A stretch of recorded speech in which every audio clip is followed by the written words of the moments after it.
നമസ്തേ ജഗൽപതേ നമസ്തേ രമാപതേ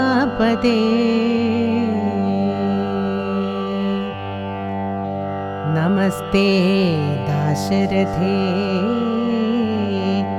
നമസ്തേ സതാം പതേ നമസ്തേ വേദപദേ. ഒരിക്കൽ കൂടി രാമായണ പാരായണത്തിലേക്ക് എല്ലാവരെയും സ്വാഗതം ചെയ്തു. ഇന്ന് നമ്മൾ പ്രതിപാദിക്കുന്ന വിഷയം രാമായണത്തിലെ സ്തുതികളാണ്. ഒരു ഉപാസനാ രൂപത്തിൽ ഇത് എങ്ങനെ പ്രാവർത്തികമാക്കാം എന്ന് നമ്മൾ ഇവിടെ ചർച്ച ചെയ്യുന്നു. രാമായണത്തിലെ പ്രധാനപ്പെട്ട സ്തുതികൾ കൗസല്യയുടെയും ശബരിയുടെയും അഹല്യയുടെയും കാലനെമിയുടെയുമാണ്. ഈ സ്തുതികളെ കുറിച്ച് നമ്മുടെ ആചാര്യൻ ശ്രീ ഗോപിനാഥ് പുത്രക്ക നമ്മളോട് ഇപ്പോൾ സംസാരിക്കുന്നതായിരിക്കും. അപ്പൊ നമ്മളെ രാമായണത്തിന്റെ എല്ലാ ഖണ്ഡങ്ങളും നമ്മൾ ചർച്ച ചെയ്ത് കഴിഞ്ഞു, പ്രതിപാദിച്ചു കഴിഞ്ഞു. ഇപ്പൊ രാമായണത്തിലെ സ്തുതികളെ കുറിച്ചാണ് നമ്മൾ ഇന്ന് ഒന്ന് പ്രതിപാദിക്കേണ്ടത്. ഇത് നമ്മുടെ ജീവിതത്തിൽ എങ്ങനെ ഒരു ഉപാസനാ രൂപത്തിൽ നമുക്ക് ദിവസേന വായിക്കാൻ പറ്റുന്നതാണോ, അല്ലെങ്കിൽ അതെങ്ങനെ പ്രാവർത്തികമാക്കാം എന്ന് നമ്മുടെ പ്രേക്ഷകരോട് ഒന്ന് പറഞ്ഞു കൊടുക്കണം.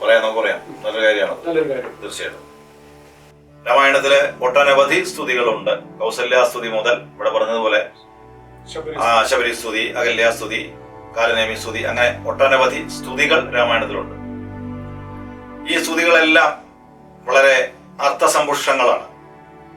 എന്ന് വെച്ചാൽ അതിൽ വളരെയധികം നല്ല നല്ല ഈശ്വരനാമങ്ങളുണ്ട്, രാമനെ പറ്റിയുള്ള വിശേഷണങ്ങളുണ്ട്. അതുകൊണ്ട് എന്തുകൊണ്ടും ഇത്തരം സ്തുതികൾ നാം പാരായണം ചെയ്യുന്നത് വളരെ നല്ലതാണ്. ഇത് പലരും ശ്രദ്ധിക്കാതെ പോയൊരു കാര്യമാണ്.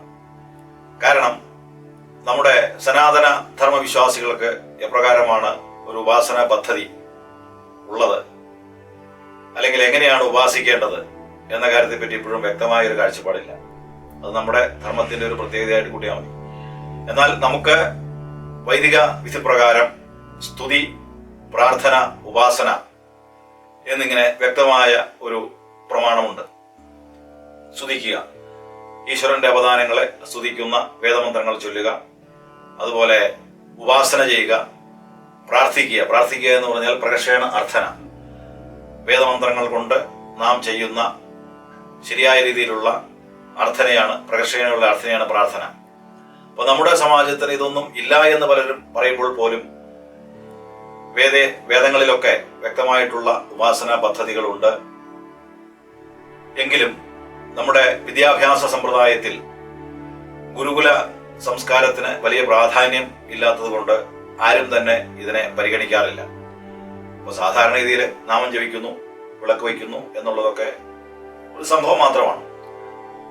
അത് വേണ്ട എന്നല്ല പറയുന്നത്. പക്ഷേ നമ്മുടെ ജീവിതത്തില് ഈ രാമായണം എന്നുള്ളത് ഒരു നിത്യ പാരായണ ഗ്രന്ഥമാക്കി തീർക്കാവുന്നതാണ്. ഇപ്പോൾ നമ്മൾ കർക്കിടക മാസത്തില് രാമായണം വായിക്കുന്നു എന്നുള്ളത് നമ്മുടെ സ്വാധ്യായം ഉറപ്പിക്കുന്നതിന്റെ ഭാഗമായി ചെയ്യുന്ന ഒരു സൽക്കർമ്മമാണ്. അപ്പോൾ പലർക്കും സംശയം തോന്നും, എന്താണ് ഈ സ്വാധ്യായം? നിത്യം നമ്മൾ രാമായണം വായിക്കൂ, പക്ഷെ അത് അത്യാവശ്യം കുറച്ച് സമയം രാമായണം വായിക്കുന്നു. പക്ഷെ കർക്കിടകം മുതലുള്ളത് വ്രതമാസ കാലമാണ്. ആ വ്രതം കർക്കിടകം മുതൽ വരാനുള്ള കാരണം മനുഷ്യർക്ക് വ്രതം എടുക്കാൻ പറ്റാത്ത ഒരു സമയമാണ് കർക്കിടകം മുതലുള്ളത്. കാലാവസ്ഥ എങ്ങനെയാണ്? പ്രകൃതിയാണ് നമ്മെ കൊണ്ട് വ്രതം എടുപ്പിക്കുന്നത്. അത് പലർക്കും അറിയില്ല. പ്രകൃതിക്ക് വശംവദരായി എല്ലാവരും ജീവിക്കണം. ഇപ്പൊ കർക്കിടകം മുതൽ അല്ലെങ്കിൽ മകരം വരെ ഉള്ള ആ ഒരു കാലഘട്ടം എന്ന് പറയുന്നത് കേരളത്തിലെ നല്ല മഴയും അതുപോലെ തണുപ്പും കുളിർമയും ഒക്കെയുള്ള ഒരു കാലഘട്ടമാണ്. പ്രകൃതി ദേവി നമ്മെ അനുഗ്രഹിക്കുകയാണ്. അപ്പൊ ആ ഒരു സമയത്ത് നാം ഈ അവസരത്തിൽ എന്ത് ചെയ്യണം? വ്രതമെടുക്കണം. കാരണം നമുക്ക് വ്രതമെടുക്കാൻ പറ്റാത്ത അവസ്ഥയാണ്. വ്രതമെടുക്കാൻ കാരണം ഈ ഒരു സമയത്താണ് മനുഷ്യന്റെ മനസ്സിൽ അമിതമായിട്ടുള്ള ഭോഗാസക്തിയും വിഷയവാസനകളും എല്ലാം ഉണ്ടാവുന്നത്. ഈ മഴ, തണുപ്പ്, അങ്ങനെയുള്ള ഒരു കാലഘട്ടം. അപ്പൊ അങ്ങനെ മനസ്സിൽ ഈ പറയുന്നത് പോലെ ദുഷ്ടചിന്തകളും അതുപോലെ വിഷയവാസനകളും ഒക്കെ ഉടലെടുക്കുന്ന ഈ ഒരു കാലഘട്ടത്തിൽ തന്നെ വ്രതം എടുക്കേണ്ടത് ആവശ്യമാണ്. അതാണ് നമ്മൾ കർക്കിടക മാസത്തിലൊക്കെ ഔഷധ സേവയൊക്കെ ചെയ്യുന്നത്, ഇല്ലേ?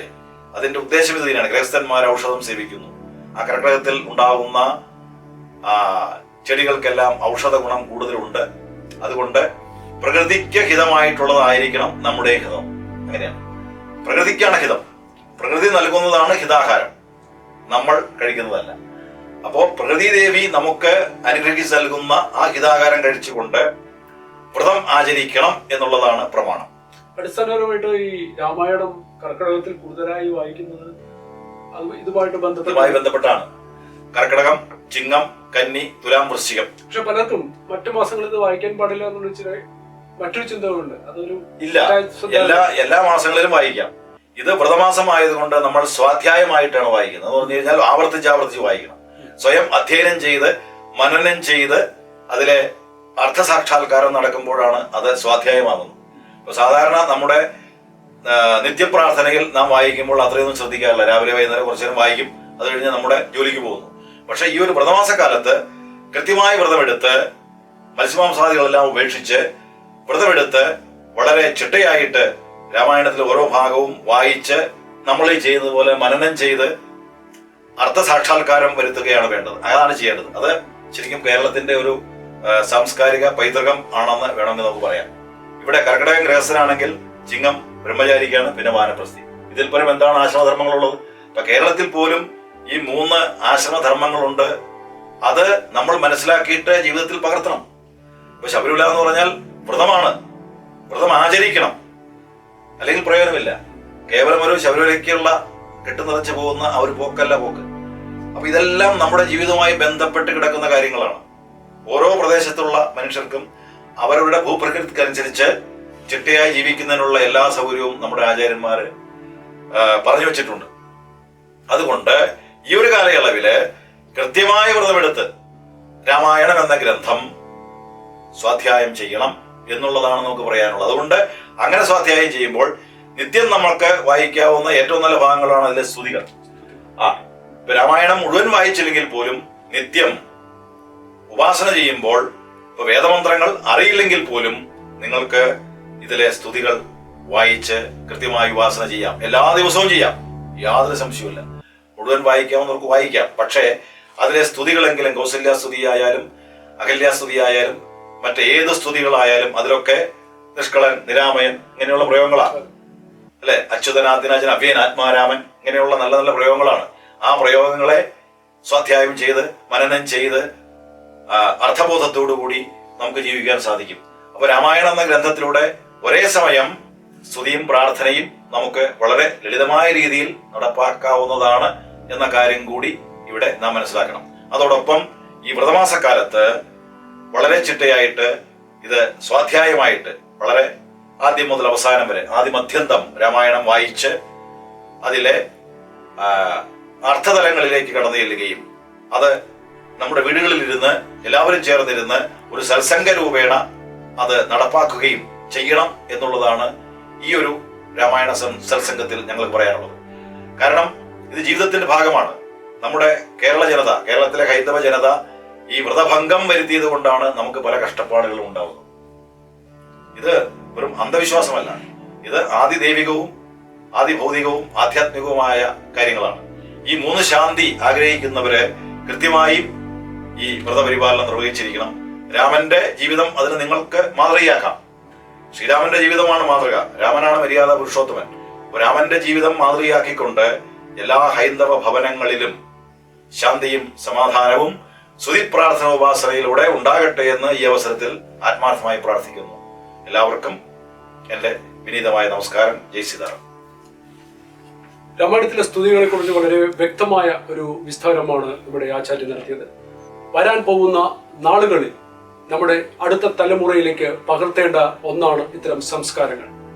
അതുകൊണ്ട് ഈ എപ്പിക്, രാമായണം എന്ന എപ്പിക്കിനെ കുറിച്ച് കൂടുതൽ അറിയുക, രാമനെ അറിയുക. എല്ലാവർക്കും ഒരിക്കൽ കൂടി നമസ്കാരം. 31ാമത്തെ എപ്പിസോഡുമായി ഞങ്ങൾ നാളെ എത്തും. ജയ് ശ്രീറാം. ജയ് ശ്രീറാം. നമസ്തേ ജഗൽപതേ, നമസ്തേ രമാപതേ.